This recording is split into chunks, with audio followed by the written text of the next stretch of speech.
But I remember also when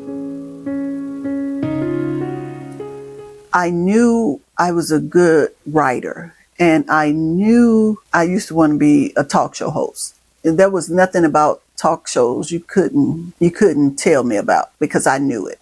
I studied talk shows from Donahue, Joan Rivers, Oprah, Sally Jesse Raphael, anybody who was a talk show host on TV, Byron Allen, Montel Williams, just everybody, Barbara Walters, all the people who were on a talk show back in the day. That's all I watched. And so I used to want to do a late night talk show before Joan Rivers had the opportunity to do a late night talk show. And Whoopi Goldberg had the opportunity one time. And I was upset how there were so few female late night talk show hosts, right? But BET was producing a new late night talk show, and I auditioned for that. I did a good job. I heard I was in the top 3 finals, right? But I didn't get it. So then I heard they were looking for writers. I'm like, well, okay, I didn't get the hosting job. I could be a writer. I submitted samples, got called in, and the skit that I think got me hired was I came up with Ghetto Wood Squares, and I had all the black actors as the people in the squares, you know, like Hollywood Squares. Mine was Ghetto Wood Squares, and at that time I had Snoop Dogg as the center square in my skit. I just wrote out verbiage that they would be using, things like that. And in the interview, that's where Curtis Gatson was like, "You wrote this?" I was like, "Yeah."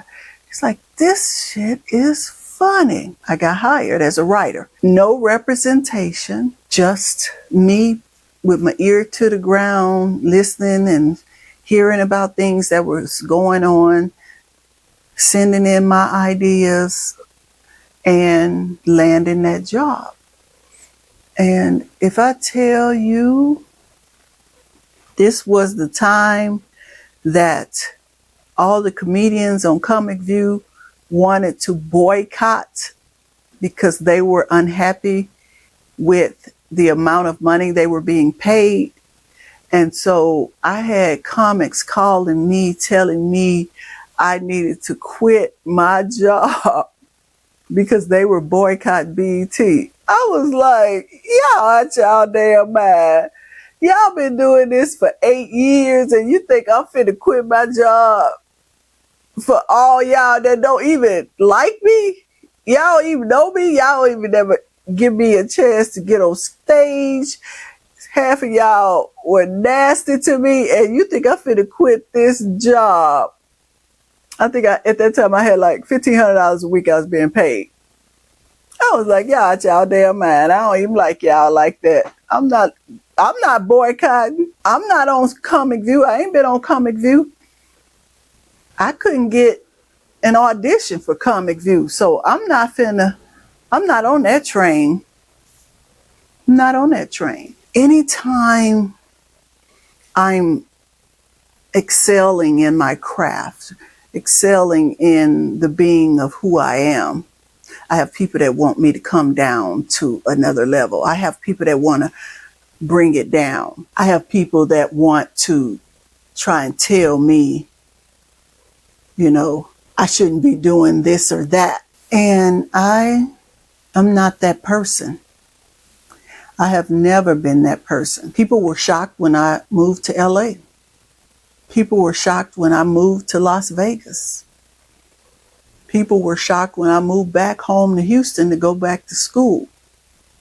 People were shocked when I left Houston to come back to Cali. So it's like people always have an issue with me on major decisions in my life. And all I could tell y'all is that I follow what God tells me to do, not what people tell me to do. And if that happens to be wrong, then I learn the lesson. But what I'm going to do all of the time is listen to his voice. Whether it be right or wrong, I am going to listen to his voice. And even in all my struggling, even in all my ups and downs, he hasn't been wrong. I am still here in my right mind. I'm healthy. I'm more than healthy because I'm overweight now, but don't worry, I'm working on that right now. But I'm in my right mind. I don't have to take drugs or alcohol to go to sleep or wake up or make it through the day. Now people have an issue with me doing social media and talking about my life or whatever. Oh, well, this is my life. And if you in one of the stories, that's too bad. Because it's my POV, my point of view. And I'm going to tell whatever I want to tell about my damn life. Because that's what is wrong with the world today.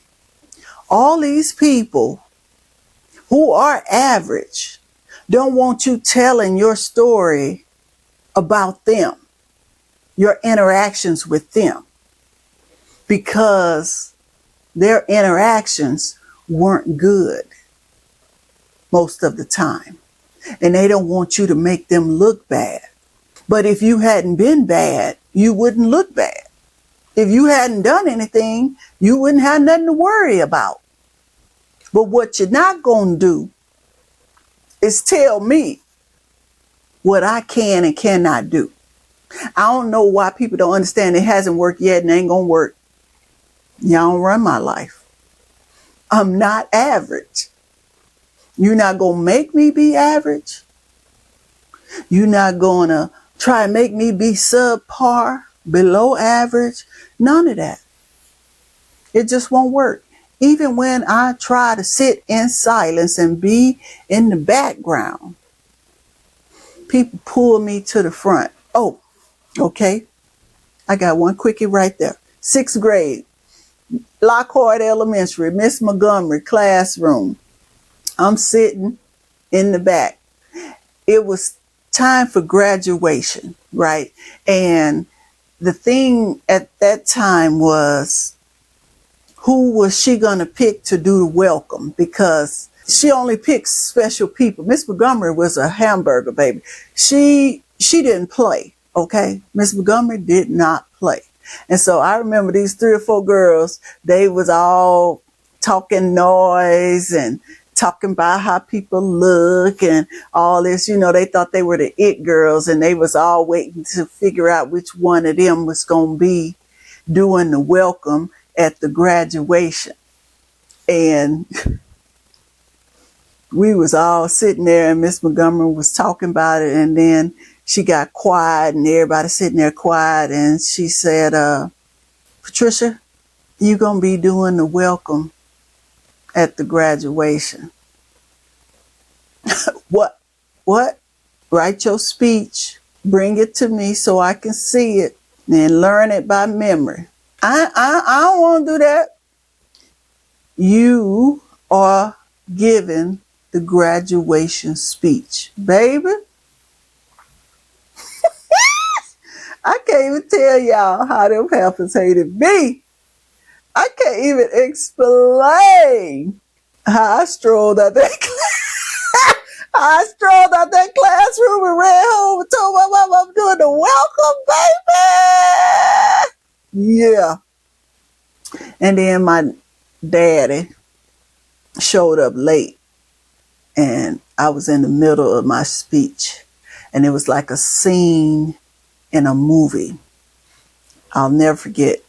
I'm on stage.